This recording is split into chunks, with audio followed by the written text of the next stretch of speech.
Ата-анаңыздан тәуелсіз болмай, бай бола алмайсыз. Иә, әрине, ата-ана мен ақшаның нендей байланысы бар деп ойлайтын шығарсыз. Әдетте, ақша қолдың кірі, ақша жоқ деген сөздерді ата-анамыз жиі айтатын. Ол кісілер мұндай ойға қалай келе қалды деп бір сәт ойланайықшы. Ақша туралы білімді оларға кім берді? Ең бастысы, осылай ойлауға не түрткі? Дәл осы орайда ата-анамыздың сүрген заманына көз жүгіртейік. Олар зілзала соғысуда үрейлі аштықты да көріп өскен, немесе сол дәуірдің қандай да бір салқыны тиген адамдар. Ондай нәубет заманды бастан өткерген кісілерден мүлдем бейтаныс қаржылық білімдерді қалайдан қалай күтуге болады. Олар баласын барды қанағат қылуға тәрбиеледі. Ата-анамыздың ақшаға көзқарасы болмауы, азға шүкіршілік ету, көп күлсек бір жылауымызға сену, бұлардың бәрі ұшқан құстай дамыған заманда аяғымызға салынған созып бітпес болмақ. Иә, олардың кезінде ашық ақпарат болмады. Психолог пен коучтың көлеңкесі көрінбейтін. Демек, көнесүрдіктен бас тартуға қауқарсыз еді.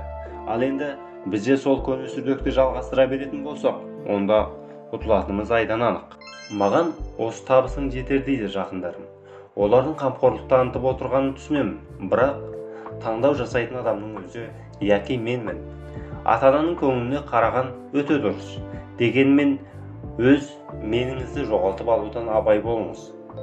Әр ұсақ түйекке бола әке-шешесімен ақылдасатын адам іштей наразылық пайда болады. Күндердің бір күні ол бұл шешімге мәжбүрлі келгенін түсінеді. Міне, сол кезде реніш артады. Жалпы адам жақынны ренжуге құмар. Одан да ішіңізге үңіліп, өміріңізді жақсарту үшін не істеуім керек деген сұрақ қойыңыз. Өзіңіз бір шешімге келіп, әрекет етіңіз. Ақша деген жерде адам туралы сөйлейміз. Себебі ақша деген энергияның бір түрі. Ақша бұл сіздің күйіңіз, ол еркіндік құралы. Бойыңызға реніш пен өкпе жиналған болса, сіз бай бола алмайсыз. Себебі мұндай негативті эмоцияға ақша тартылмайды. Мен әке-шешеңіздің көңіліне қарауды қою керек деген үндеу тастап отырғаным жоқ. Бүгінгі әңгіме психологиялық тәуелділік туралы болмақ. Сіз ата-анаңыздың жанында тұрсаңыз да тәуелсіз бола аласыз. Керісінше, шетелде тұрғаныңызбен тәуелді екеніңізді байқамауыңыз мүмкін. Мысалы, кей қыз-келіншектер әр басқан қадамын анасына айтып береді. Сондағы мәселені өздері шешіп үйренбегендіктен қайтадан анасына қоңырау шала бастайды. Ата-анаңызды сыйлаңыз, жиі қоңырау шалып іздеп тұрыңыз, бірақ өміріңізге қатысты шешімдерді өзіңіз қабылдағаныңыз абзал. Сонда ғана ертең бұл шешім бұрыс бола қалса, сіз өзіңізге ғана ренжи аласыз. Адамдарға психологиялық тәуелділіктен бөлек ішкі қорқыныш сезімі де табысты болуға бөгет жасайды. Ондай негативті ойлардан, сезімдерден арылу үшін сізге мына 4 техниканы ұсынатын едім. Бұл техникалардың арқасында сіз психологқа бармай-ақ өзіңізге көмектесе аласыз. Бірінші, Құран сүрелерін тыңдау. Сенімсіздік, жаман ойдан арылуға Құран сүрелері жақсы көмектеседі. Карантин кезінде күндіз-түні Құран сүрелерін тыңдап жүрдім. Бойым жеңілдеп, ойым ауыр ойлардан арылғанын сезінбеу мүмкін емес. Екінші, шүкіршілік ету. Ата-анаңыздың барына, деніңіздің саулығына, күннің шығуына да шүкіршілік етіңіз. Ауызша ойша визуализация арқылы алғыс білдіре аласыз. Болмаса шүкіршілік ету дәптерін арнаңыз. Соған ризашылығыңызды жаза бастаңыз. Негізі жазбаша шүкіршілік етуге кеңес берер едім. Өйткені саусақ ұштарындағы жүйке талшықтары жазған нәрсені есінде сақтап, бойыңызға таратады. Сол арқылы ақпарат түп санаңызға берік бекітіледі. Үшінші, таңертеңгі ойды бақылау. Әр күнді позитивті ойлардан бастаңыз. Әдетте ертең несиемді төлеуім керек, бүгін тағы кептелісте тұратын шығармын деген оймен оянатын адам ешқашан табысты бола алмайды.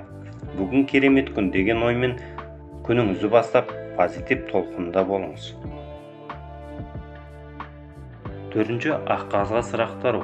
Әр адамның ешкіммен бөліскісі келмейтін құпиялары болады.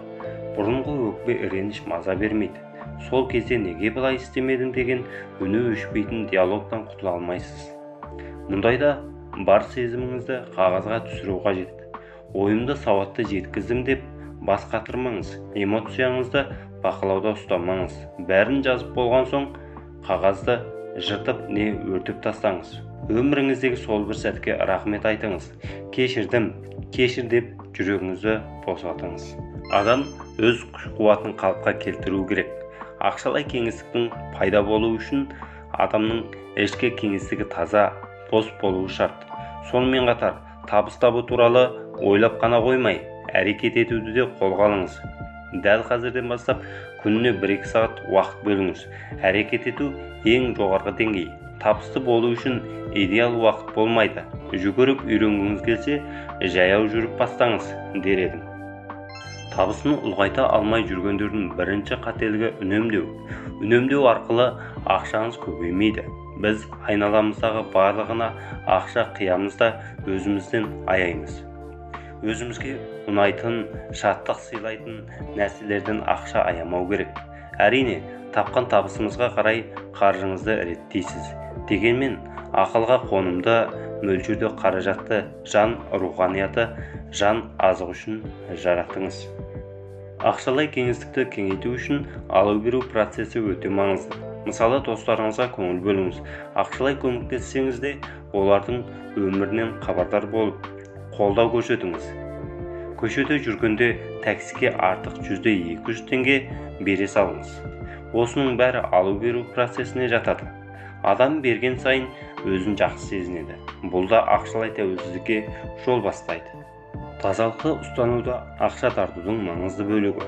Үйдегі керек емес киім-кешек, жиһаздан бас тартыңыз. Өкпе, реніш, психологиялық қоқыс болса, үйдегі қажет емес заттар физикалық қоқыс. Оның орнына одан да жақсы дүние келетініне сеніңіз. Жаңа нәрсе алу үшін ескі нәрсенің орнын босату керек. Осыны есте мақтап сақтаңыз. Адамның табысы ұлғайған сайын қажеттілігі де арта түседі. Бұрын 100 000 теңгеге алған көйлекті бүгін 200 000 теңгеге алғыңыз келеді. Ол заңдылық, шегі жоқ процесс. Көпшіліктің қателігі шарықтау шегіне жеттім деп ойлайды. Яғни, табысың 100 000 теңгеден 200 000 теңгеге көтерген болса, мақсатыма жеттім, осыда жетеді деп тоқтап қалады. Табысты арттыру жүйелі түрде орын алу керек. Бұл дегеніміз өмір бойы ізденісте болу, талпыну, ішкі жан дүниеңізбен тоқтамай жұмыс жасау дегенді білдіреді. Дәл осылай табысқа жетудің бүгін бір қырын ашсақ, келесі видеода тағы бір қырын ашуға тырысамыз.